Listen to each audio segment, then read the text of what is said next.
welcome our special guest today, who really needs no introduction, and it's famous actor, personality. Really somebody who's defined a whole generation, I think.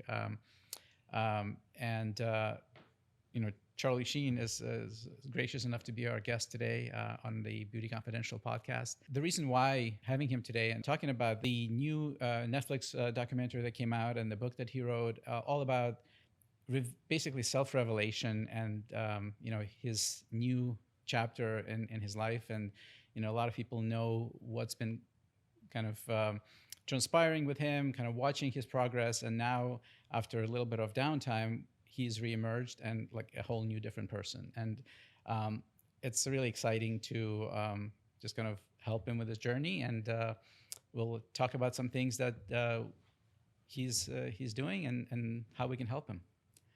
So how do you feel about that? Yeah, great. Thank you for the lovely intro. That I helped define an entire generation.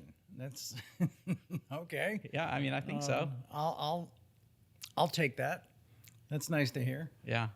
So with the revelations you just put out there with the doc and the book, which I haven't read yet. I'm sorry, I have to find That's all it. right. That's all right. No, Yeah. you are a busy man. Yeah.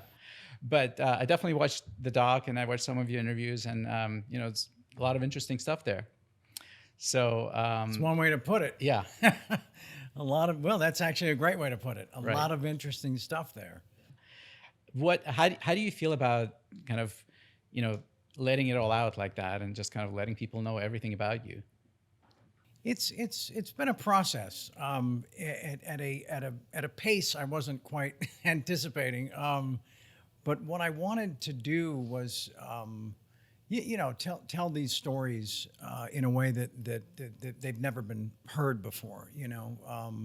Because a lot of the stuff never came from the actual guy at in the eye of the storm. Yeah. And in doing that, it was interesting that the genesis of the doc and the book, they came together at almost exactly the same time. And so in doing all the research with the director, Andrew Renzi, for the doc, it started getting my brain ready to not just speak these stories in very colorful detail, but also start to prepare how I was going to create them on the page. So one was warming up the other at the same time. Yeah. But the director and I decided that, look, if we're going to do this, I'm only doing this once. There's no reason to do like a follow-up documentary. It's like, here's the stuff we left out. Just put that in the director's cut, right? But if we're gonna do it, let's do it once and do it right. Yeah. And so he was really thorough as far as doing a really detailed deep dive into so much of my history, like recalling things and asking me about stuff that I'd pretty much forgotten. Either by choice or just through time. Sure. And so when we both landed on like what the level of honesty, the level of just openness, how cathartic I wanted this to be, that really informed the book as well. And I'm not saying that if you've seen the doc you don't have to read the book, because they're two different ways to express similar stories. But when the stories overlap is, I think, where the book can tell some of them, I don't want to say better, but just differently, more from an internal place. And also, like telling a story on camera for like 7 minutes, it has to be, it has to be presentational. Right. That same story on the page, and I've got 2 weeks and I'm by myself and it's just me and my brain and a keyboard. Yeah. Then it can take on just a fuller life. So it's even more authentic, would you say, that the book is really coming directly from you versus yes. something that's been kind of filtered through a filmmaker, or just kind of make it more? Exactly. Yeah. And as much as I was involved in the preparation for the doc and I, I still, as much energy as I poured into it, pre-production, production, post-production, I wasn't over his shoulder in the editing room. I didn't take a producer credit because then it looks like, well, then he had a say and, Yep. and so I didn't even really see what the whole thing was going to look like until I saw the final rough cut before they decided to lock picture. Hmm. And so it was like, okay. So but the book, I was not just the author, but the producer and the director, and wearing all those hats. That's really great. So, do you feel like now that it's all out, do you feel any kind of sense of, you know, more freedom, more empowerment that, there's really nothing else to hide? You just kind of let it all out there. There's a sense of relief, yeah. And I'm pretty sure that now I am extortion-proof. Yeah, that's what I was thinking too. Scotch guarded my Yeah. whole thing, moving forward. Yeah. And when you mentioned that in your documentary about, somebody like taking pictures in your medicine cabinet, Yeah. I figured, just let it out there. Who Yeah. cares, Well, that was the thing that helped. That was the reason for the Matt Lauer revelation interview back in 2015. Yeah. So that was a moment to breathe. And then this chapter, talking about some other stuff that Renzi said, look, there's rumors about, certain things, and let's just meet them head on. Yeah. And I did. But it's, you can, I couldn't predict how it was going to be received, but I did have, I had faith, or I was hoping that it would feel better out here than it did in here for a long time. Yeah. So I think that's part of that, that thing, just waiting to exhale. I waited a long time. Yeah. That was a deep breath. Definitely. It's almost, and I don't know if that's kind of how you feel like after watching all of this, it's almost like Charlie Sheen cannot do anything wrong. Everything you do, people take it positively, even if it's something that's, maybe, self-destructive or maybe not, the best things, but people always look at it and it's like, he's a great guy and it's fine. Well, it's nice to hear. And I appreciate that. And I think, and the doc touches on that for the longest time, there was the consequences were always sort of negotiable, right? But I think people have to remember that sometimes I say that, Hollywood put me in a decade-long timeout, but that's not accurate because I think I put myself in that decade-long timeout, So the people, I think, were a lot quicker to forgive me than the industry was, and that's okay because it's a bottom line business, right? And so, how much can you invest in a guy that you can't trust? I think and I think that's what's been one of the more nourishing or just sort of satisfying vibes about this reset. I don't know if it's a comeback or I think it's more of a reset. Right. Because if you have a comeback, you have to have left. Yeah. And I was just like right down the street. Exactly. And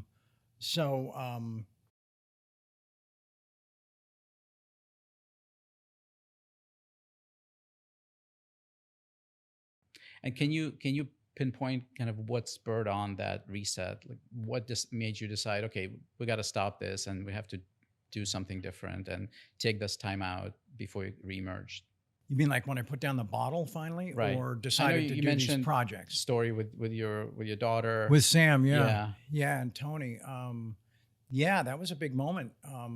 But there were when you'll see it in the book when there's moments along the journey, along that same path, leading right to that day in that car. Yeah, when that moment arrived, when that revelation just really kind of hit me, so all the signs were there, especially the the signals that my body was sending me Yeah. were not subtle. You know, when your body's trying to like turn itself inside out, you know, when it's, when there's blood where it shouldn't be, you know? Yeah, no, but I think it's interesting that, maybe I'm just one of these guys that had to have a little more evidence than the average bear, that, and who knows if that's connected to, that kind of behavior, those choices for that long. Is it connected to, well, that's, that's part of my identity. That's part of who I'm convinced they see me as. So I want to live up to that, which is never, it's usually rooted in fiction. Yeah. I think people have always, wanted, had hoped that at some point I would start making better choices, but it was finding its way into the workplace.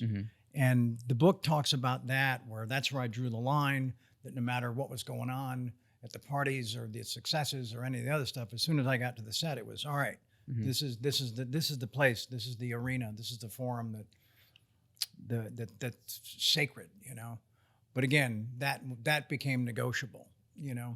Well, I'm glad you kind of reached that point, and I am too.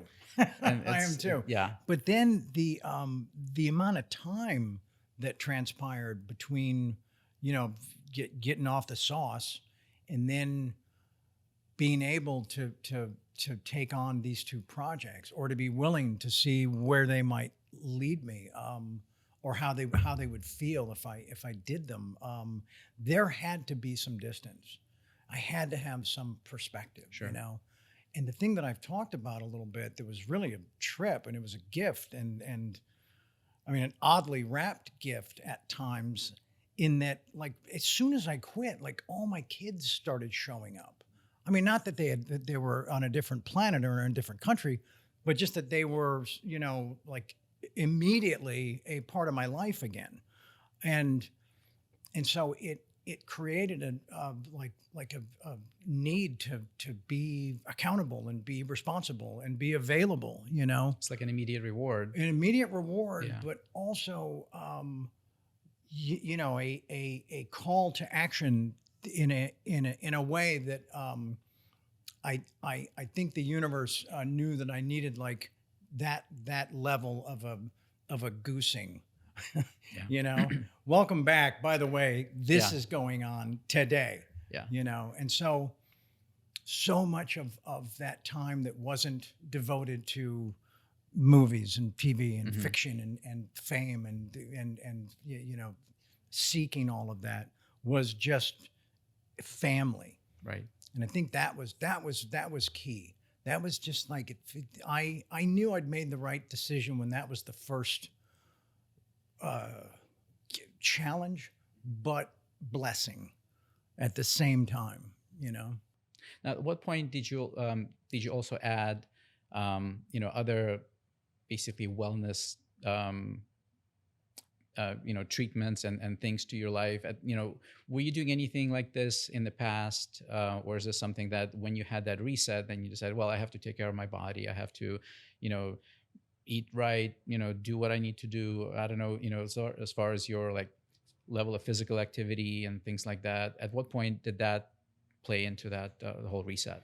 Well, it's always been there. It's always been, on its worst day, it's been in the same room, but just in the background. And in its finest moment, it's been front and center. Yeah. I've always, had a connection to the value of physical responsibilities. Yeah. I grew up in a household that was just not. It was very healthy, a lot of organic foods, Yep.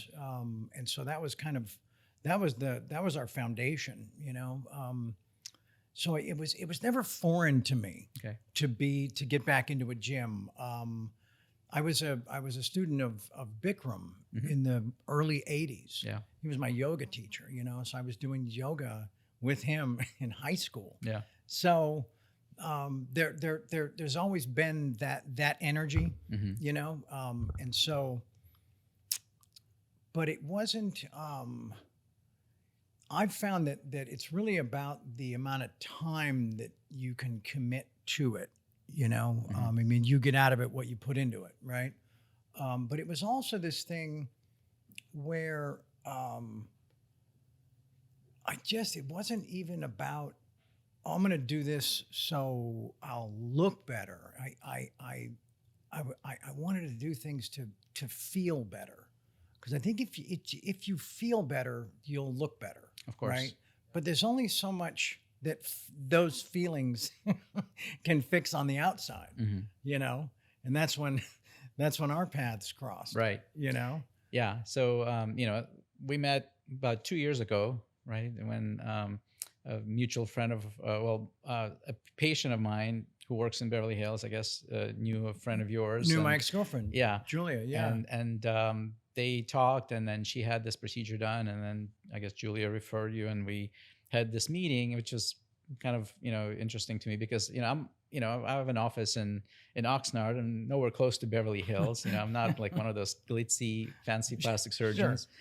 You know, I just want to take care of my patients and do my thing. I'm not into the whole, like, you know, glitz and glamour. But so it was kind of very nerving to me. I never like met a big celebrity before. Oh, seriously? So, yeah. So I was the first. Pretty much. Yeah. So that's pretty cool. Yeah. So honored. You know, when we had that phone meeting, and it's like, you know, I'm Dr. Gorodisky. He's like, yeah, I'm Charlie. I'm like, oh well, nice to meet you.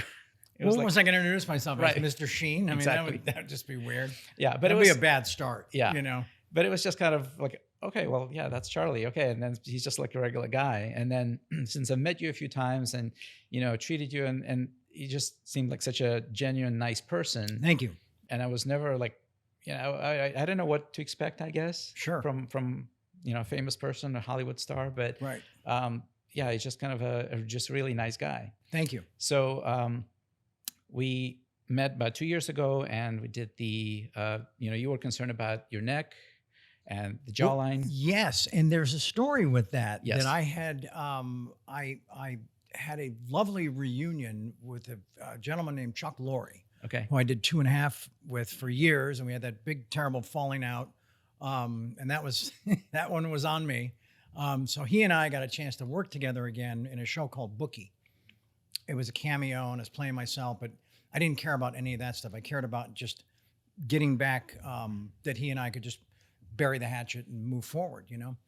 And then it was on a Sunday night, and I was invited to the screening of it was an 8-episode series for HBO. And I went back to the Warner lot where I worked for a decade, and I saw it. But it's weird to see a TV show on a big screen because no one is going to see it like that. But I saw it like that night, and I was like, oh, geez, what the hell? What happened? Yeah. Right? And I was on the phone Monday morning looking for some kind of solution to make that thing just go away, you know? Yeah. And I remember that, you know, that story, and I thought it was very appropriate that, you know, we kind of got introduced, and, you know, of course there's different options for that. And most of them involve a surgical procedure. Sure. And you were kind of on a, you know, getting into that whole, getting into the documentary thing. So you didn't have a lot of time. I didn't have a lot of time. Yeah. You're right. We had a deadline we were working back from. Right. Yeah. Yeah. So we were able to get you in. We were able to do a surgery lift, which when Dr. Trokel was here, he's the inventor of the Y lift. He was here together. We filmed it, and it was it was a very kind of exciting time. So what we were trying to do is we're trying to improve your jawline and help you with your neck a little bit. Sure. So, you know, it was a nice treatment at the time. It was kind of, you know, helped a bit. We had, you know, a nice improvement for the initial few months. Right. Now, you know, your jawline still looks great. Thank you. And since we had you here, you know, you met our PA Lace, and you started working with her with some skincare and some laser treatments. Sure. And, you know, overall, we just kind of keep maintaining and keep improving your appearance. So I think it was a nice thing we did. Yeah. Let me ask you. And this is what I believe is that I think we would have done something a little more, I don't want to say aggressive, just a little more, uh, what's the term I'm looking for? Something a little aggressive. I mean, Okay, just a little, that yeah. would be the term. Yeah, So just the next level up, yes, but we couldn't. we couldn't. Yeah, and Yeah. then I didn't spend enough time working with the DP on the dock and saying, let's look at the light, because I Yeah. didn't want to come off like I'm coming in there like, it's all about vanity. Right. It was all about my story, Yeah. and so, but it would have taken 5 minutes just to look at the setup and say, you know what, let's Change just put a the flag angle. up here and Yeah. just cut a shadow. Right. Because now I'm watching the doc and I'm like, oh, geez, man, I thought we fixed all that. And I'm not putting that on you, not Right. at all, because we didn't have access to all the tools in your bag Yep. because of the situation. Right. Right. Yeah. I mean, the SurgiLift is a great procedure for the right person. And I think it helped a bit. Right. Ideally, neck bands are always a problem. And, you can still see there's a little bit, and it seems like one side is worse than the other. But Right. at some point, when you have a little bit more of a downtime, we could maybe consider doing something a little bit more aggressive. Maybe we could actually lift that neck and just kind of tighten it up deeply, like the deep muscle repair and deep tightening. So it's a little bit of a more aggressive, more extensive procedure, but it does work pretty well. However, with the SurgiLift, I think, you will always have that, great Charlie Sheen jawline. Oh no, that was a win. Yeah. Yeah, no, that was, because I can still see that. Yeah, it was brought back to a place that looked like 1987. Yeah. So from that, I'm super grateful. Yeah. And that's, between myself and Dr. Trickel, we're just really happy we could get you there. And then, the reset, there's still things to do in the future. At some point, if it bothers you, we can always address it some more. And we did a touch-up procedure about like 18 months later. And we did a little bit of a skin tuck behind the ears. But again, You're talking about in July. In July, right. Got it. Again, Okay. we're a little bit on a time crunch again, because we only had about 8 weeks before your next the debut. tour. Yeah. So again, we try to kind of be a little bit quick to recover, maybe not as aggressive.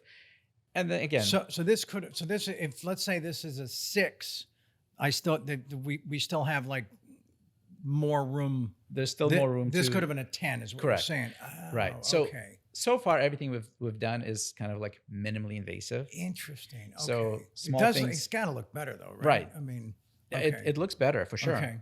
But there's still more work to do, I think. Okay. If you're talking about like a deep plane neck lift, where you're actually taking the muscles and kind of lifting up and tightening them down the middle here. So there's a lot of other things that could be done. So we didn't do any of that. We didn't do that because Wow. that Okay. would take a little bit more recovery. Got it. Okay. So in the future, if that's something that, you want to address, we can definitely work on that.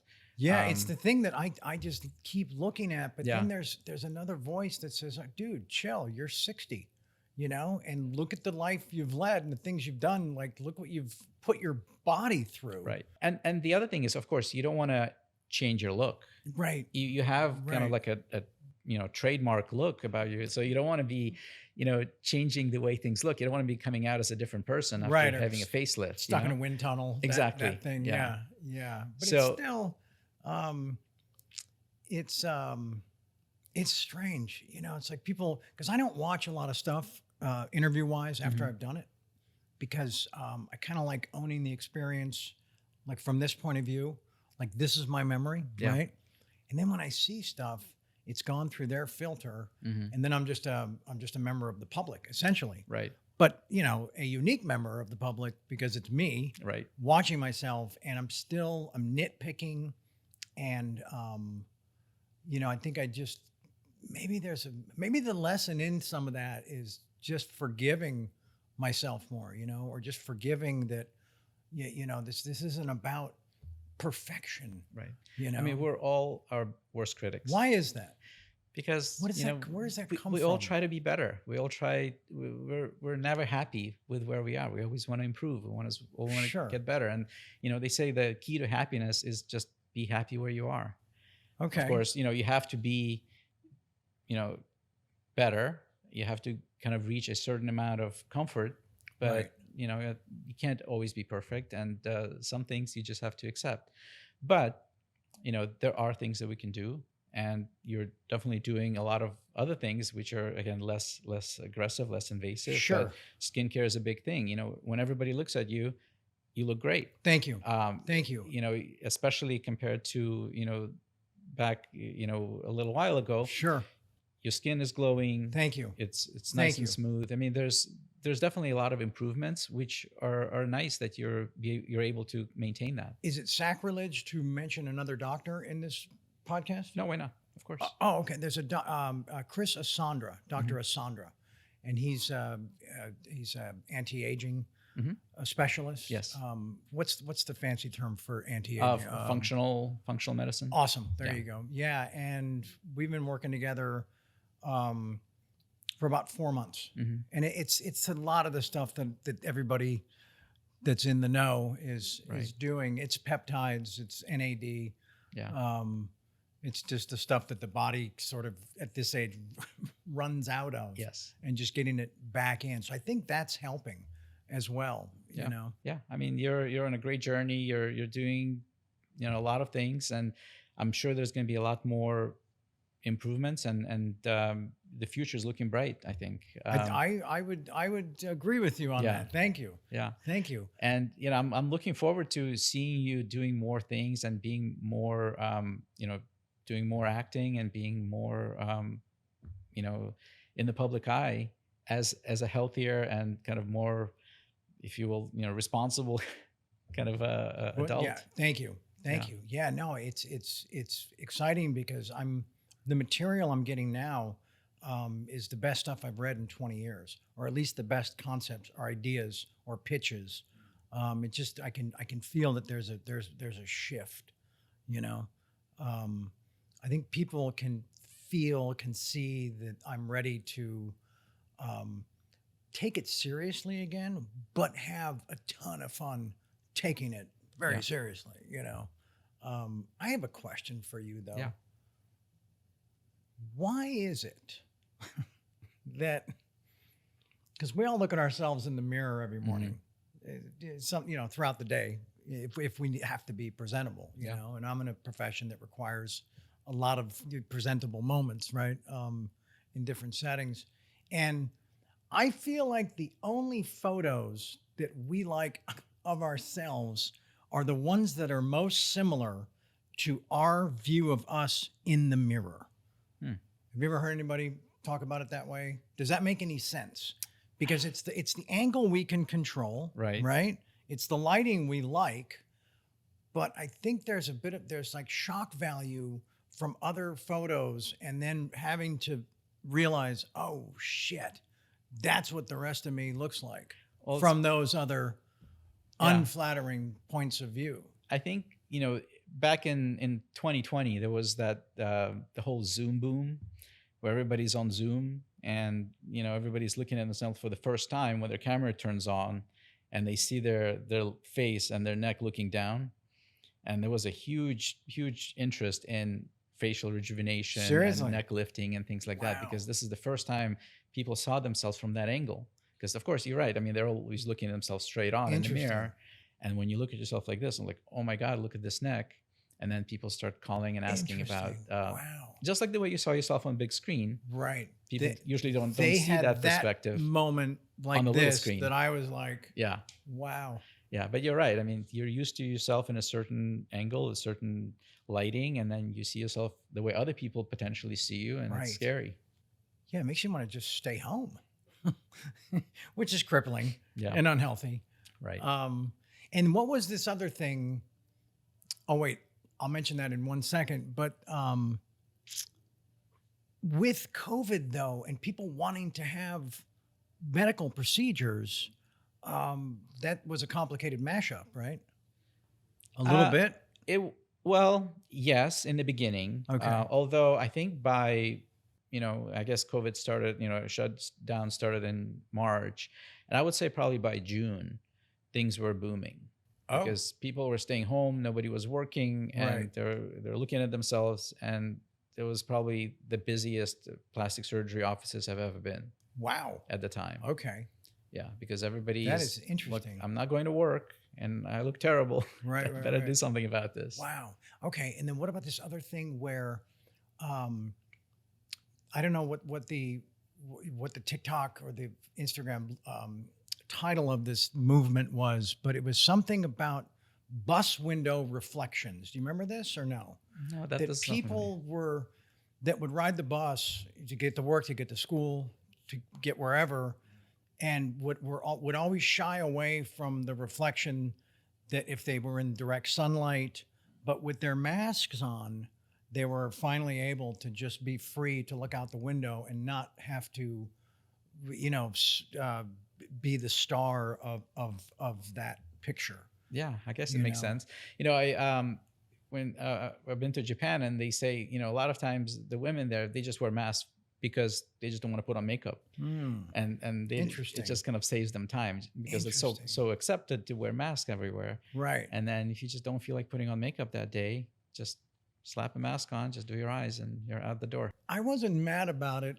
I mean, a lot of it sucked, but the part that was cool for me is that most of my scarring is like all around my mouth. And I was like, suddenly I'm out in the world like this, like, let's get it. You know, Yeah. what are we doing? That was, Yeah. it's a trip. The games we play with ourselves, right? Yeah. Right. But glad that's over. Glad. You and me both. Yeah. Yeah. Yeah. Like maybe just never again. Right. I Yeah. hope so. No, I would be wide open to exploring, but again, where we keep it, oh, that's still him, and not, is that? Right. I don't know, man. Pull up a photo. Well, I think one of the benefits of that whole plastic surgery boom has been more advancements and more kind of improvements in facelift surgery and neck lift surgery, and so things are definitely, the approach is a lot different now. The whole deep plane facelift, deep plane neck lift. It's almost like a return to, it's an old term that's been around for a while, but Okay. it's really gained a lot more popularity recently, and facelifts are really having a reemergence. Wow. I would say so, and the results are much better now that they used to be 5-10 years ago. And these are the ones where the face is pulled down like a. So yes, you don't have to necessarily pull it down, but there's still ways of doing it with a camera endoscopically. I got you. There's Okay. ways where you can actually, it's called preservation techniques, where you don't have to separate the skin. You're just getting deep underneath everything and pulling everything up. Interesting. So Okay. there are more advances now. Good, which- because a which- lot of us just think of facelift and we see Gene Simmons Yeah. on that reality show. Yeah. When he let him just film the whole thing and the recovery, and it was just like, oh my God. Right. I mean, he looks great now. Yeah. But that man, he went through hell, didn't he?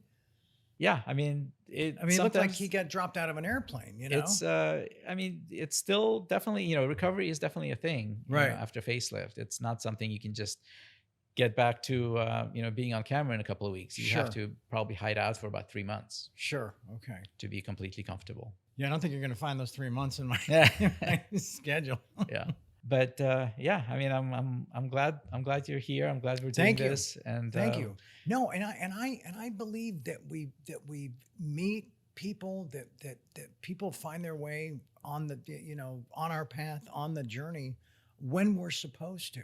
Yeah. I think you and I connected like at a really kind of a crucial moment,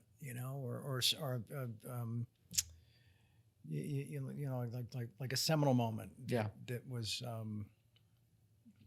I don't know. It's nice to know that there's a home base that I have, developing a relationship with, that I trust everybody here, and obviously you.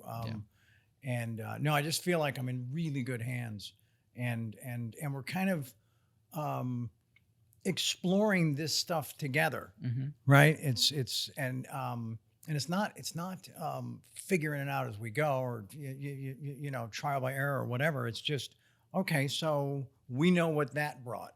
Okay, we turned up the volume a little bit, but there's still, Right. there's still a lot of room in the base. Yeah. As there's, it were, there's a lot of options. Okay. A lot of options. That's And good we to know. tailor them based on, the needs, the availability of time, there's a lot of factors to it. So Okay.